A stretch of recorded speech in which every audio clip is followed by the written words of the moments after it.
देखिए ये बड़ी साजिश है दरअसल, आपको हमको सबको उलझाने में। आपको याद होगा महिला आरक्षण की बात हुई थी, क्या महिला आरक्षण लागू हो जाएगा? क्या सरकार इस बात के लिए तैयार है कि कब तक महिला आरक्षण लागू हो जाएगा? और फिर जो रिपोर्ट में बता रहे हैं कि 18,626 पेज थे, 18,626 पेजेस की रिपोर्ट थी ये, वन नेशन वन इलेक्शन, और 191 दिनों में पूरी हुई है ये पूरी। लगभग 100 पेजेस प्रतिदिन का आंकड़ा है अगर हम हिसाब किताब लगाएं तो। इसी से पता चलता है कि इसके बारे में कितना सतही पर दिखावटी चर्चा हुई होगी। तो सोचिए कितना चर्चा हुई होगी अगर इतनी बड़ी रिपोर्ट थी 18,626 पेजों की, तो क्या चर्चा हुई होगी उस पर। दरअसल ये भाजपाई रिपोर्ट है जो तैयार हुई है, वन नेशन वन इलेक्शन और वन डोनेशन।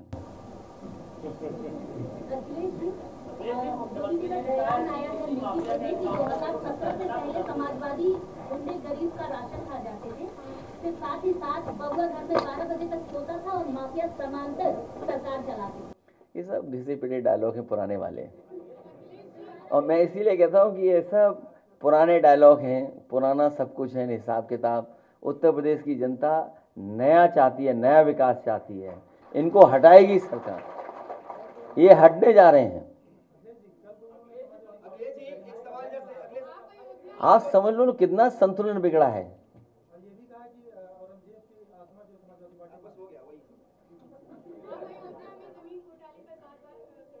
देखिए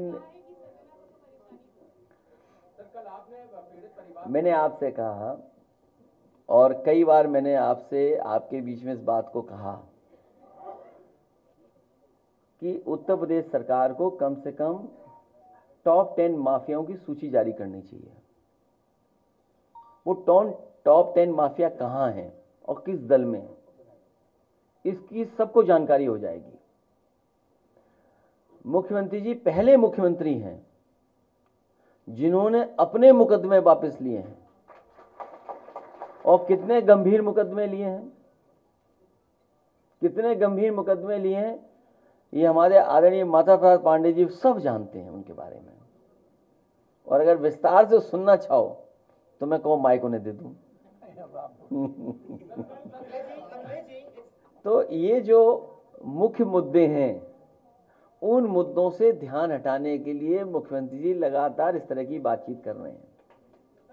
एक सवाल है कि आपको लगता है कि सरकार आपके विधायकों पे भी, आपके कार्यकर्ताओं पे बदले कार्रवाई कर रही है? जाहिद बेग जो आपके एमएलए हैं, उनकी नौकरी की मौत पर अमेंडमेंट टू सुसाइड का मामला दर्ज किया गया, उनकी पत्नी पर। देखिए बहुत दुखद है कि अगर ऐसी घटना हुई है कहीं, क्योंकि हर एक के घर में कोई ना कोई काम करने वाला व्यक्ति या इस तरह का रहता है। कभी कोई घर परिवार वाला नहीं चाहेगा कि ऐसा हो जाए, उसके घर में ऐसी घटना हो जाए। उन्हें इसीलिए परेशान किया जा रहा है कि एक तो वो समाजवादी पार्टी है और दूसरा भारतीय जनता पार्टी को इससे लाभ मिलेगा हिंदू मुस्लिम डिवाइड करने में। ये पहले दिन से स्ट्रेटजी है भारतीय जनता पार्टी की कि समाजवादी पार्टी को कैसे बदनाम किया जाए, और अगर कहीं कोई मुस्लिम है तो बदनाम समाजवादी पार्टी को कर दो।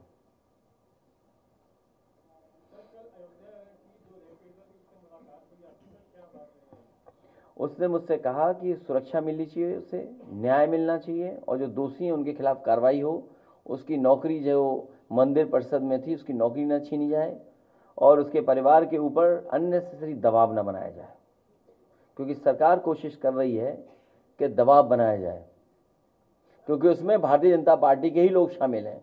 तो कम से कम मुख्यमंत्री जी मिल्कीपुर गए हैं, उस बेटी के न्याय दिलाने के लिए भी कुछ न कुछ कहेंगे।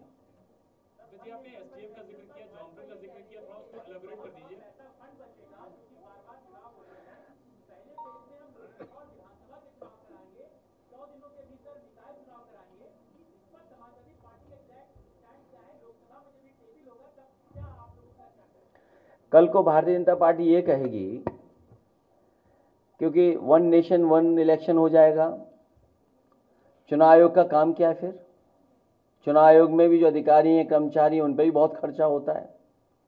और आप साजिश से सावधान इसलिए रहिए कि इसमें कर्मचारी और अधिकारी आउटसोर्स किए जाएंगे, लेटरल एंट्री से लाए जाएंगे। मान लीजिए अगर लेटरल एंट्री से लाए गए तब, और अभी भी आपको जानकारी होगी जहां जहां चुनाव है 10 सभी बीएलओ हटा दिए गए हैं अगर उनका कहीं भी किसी तरीके से समाजवादी पार्टी या समाजवादी पार्टी से झुकाव है या उनके नाम के आगे कुछ अगर लिखा है तो। ये तो आपको भी पता है। तो क्या ये इतना बड़ा चुनाव आउटसोर्स करके कराएंगे? कल को तो ये चुनाव आयोग को ही खत्म कर देंगे, क्योंकि एक बार चुनाव खत्म हो गया तो 5 साल हम वेतन क्यों दें? अगर बचाना ही चाहते हैं खर्चा तो भारतीय जनता पार्टी अपनी रैलियां क्यों इतनी ज्यादा करती है? उनकी 5 रैली में ही इतना खर्चा हो जाता है कि पूरा चुनाव आयोग का वेतन चल सकता है।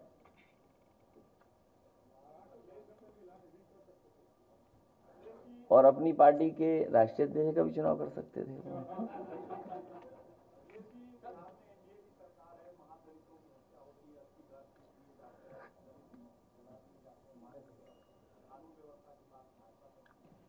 कहीं घटना हो और खासकर दलित पिछड़ों के ऊपर इस तरह का अन्याय हो, उसके खिलाफ कार्रवाई होनी चाहिए जो दोषी लोग हैं। और भारतीय जनता पार्टी का डबल स्टैंडर्ड कोई पहली बार नहीं है, डबल स्टैंडर्ड उनका हमेशा रहा है। डबल स्टैंडर्ड आप याद होगा जब यहां पर गवर्नर थे राम नाईक जी, डीएम एसएसपी अधिकारी कौन पोस्ट हैं उनके बारे में हर दिन चर्चा करते थे। और आज आप बताइए टॉप में कौन सा पोस्ट है? कई ऐसे अधिकारी पोस्ट हो गए हैं जिनके कारण बहुत सारे लोग कुछ बनने से पहले रिटायर हो गए। न जाने कितने ऐसे अधिकारी हैं जो वहां तक पहुंच सकते थे, उन्हें मौका मिल सकता था, वो रिटायर हो गए सब।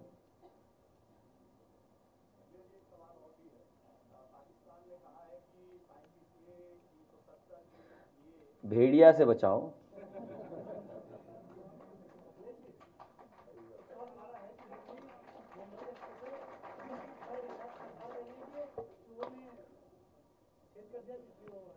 देखिए, ये भारतीय जनता पार्टी हाईवे बनाना नहीं जानती है।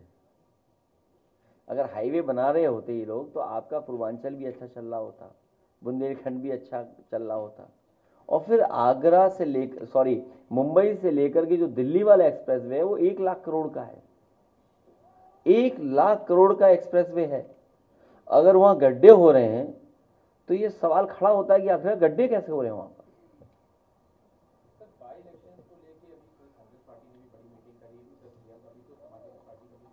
नहीं, ये तो अच्छी बात है कि दूसरे दल भी लगे हुए हैं गठबंधन को जिताने के लिए, हैं? तो वो तो पॉलिटिकल पार्टी है, वो क्यों नहीं लड़ेंगे, क्यों नहीं अपना काम करेंगे? वो तो अच्छी बात है उनके काम करें। फिलहाल दोनों दल तैयारी कर रहे हैं। आप हमारे बारे में तो जानते हो। नहीं, इस समय देखिए, अगर भेड़िए से अलग हो जाओगे तो बड़ी दिक्कत में आएंगे हम और आप लोग। इतने परिवार के लोग बैठे हुए हैं, दुखी परिवार। आप सुनिए, मैं तो एक बच्चे से सुन रहा था अभी, मैंने कहा तो उसके चोट जो झपट्टा मारा जो, तो बोले पिता ने बताया कि पिता ने बचाया उस बच्चे को। सोचिए आप, तो कितनी दहशत में परिवार रह रहे होंगे। और फिर तब कि उन पे घर भी ऐसे नहीं है जहां पर सुरक्षित सो सकें। और बाढ़ के समय पे सोचो कैसा जीवन यापन होगा, न खाने को, न कुछ इंतजाम दवाई का, न पीने को पानी है। और गरीबी आप दिखाई दे रही, कैसी गरीब हालत में रह रहे हैं। और बहुत सारी, नहीं ठीक बात है भाई, इतना तो लिबरल होना चाहिए सरकार को। अब आप कह रहे हो कि उसकी क्योंकि बॉडी नहीं मिली इसलिए मदद नहीं होगी। अच्छा, वो गरीब परिवार के सदस्य वो दुख में हैं, उनके सामने परेशानी है, वो खुद चाहते हैं कि उनका बच्चा मिल जाता, क्या वो नहीं ढूंढ रहे होंगे? बताओ, एक बच्चे के लिए अगर एक बच्चे की डेड बॉडी नहीं मिली तो उसे मदद नहीं कर रही सरकार। ये है सरकार। तभी मैंने कहा कि जो क्रोध करेगा वो योगी नहीं हो सकता, इसलिए मठाधीश मुख्यमंत्री हैं ये।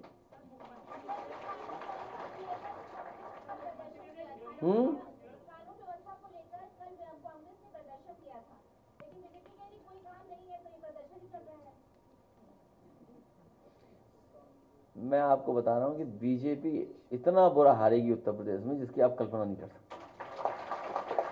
लोग इंतजार कर रहे हैं बस चुनाव कब हो जाए।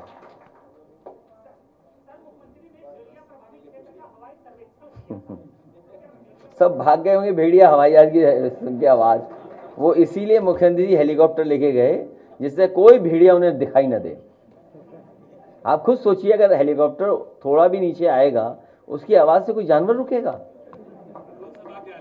हैं? नहीं, वो आप खुद जानते हैं इन बातों को। वो भेड़िया ढूंढने थोड़ी गए थे। और सोचिए गोदी में बच्चे को लिया उन्होंने, सोचिए आप, और बच्चों की मदद नहीं कर रहे। और कुछ बोला उन्होंने भी? मिल्कीपुर में नहीं बोला। क्या क्या बोल दिया बताओ ना, पूछिए पूछिए।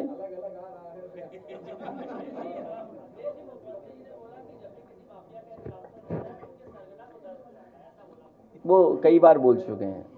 अच्छा आप बताओ। नहीं आप देखिए, मेरी भी तस्वीर देख लो आप और उनकी भी तस्वीर देख लो, माफिया कौन लगे ये बता दो।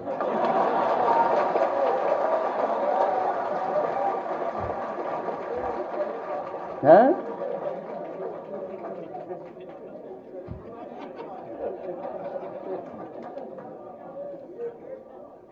और नहीं मानते ये सवाल उनसे पूछ के देख लो।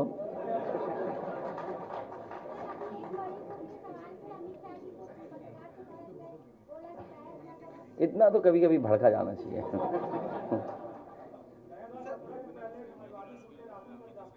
क्या कह रहे हैं?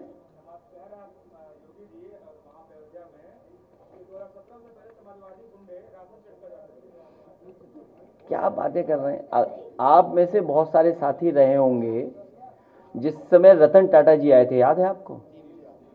वो जो मशीन क्या बोलते हैं उसको, what do you call it, अरे जो जिससे राशन के लिए है पॉस मशीन, हाँ याद है आपको? हम लोगों ने शुरू किया था और राशन का डिस्ट्रीब्यूशन कितना बेहतर हो सके वो सब कोशिश की थी और कर रहे थे हम लोग। ये दे वे कुछ नहीं रहे मुख्यमंत्री, क्या दे रहे हैं बताओ? चुनाव था तब क्या दे रहे थे? रिफाइंड तेल, चना, और अब क्या मिल रहा है? अब क्या मिल रहा है? और सोचिए जो बाढ़ पीड़ित इलाके हैं कम से कम उन्हें तो अच्छा खाना मिल जाए।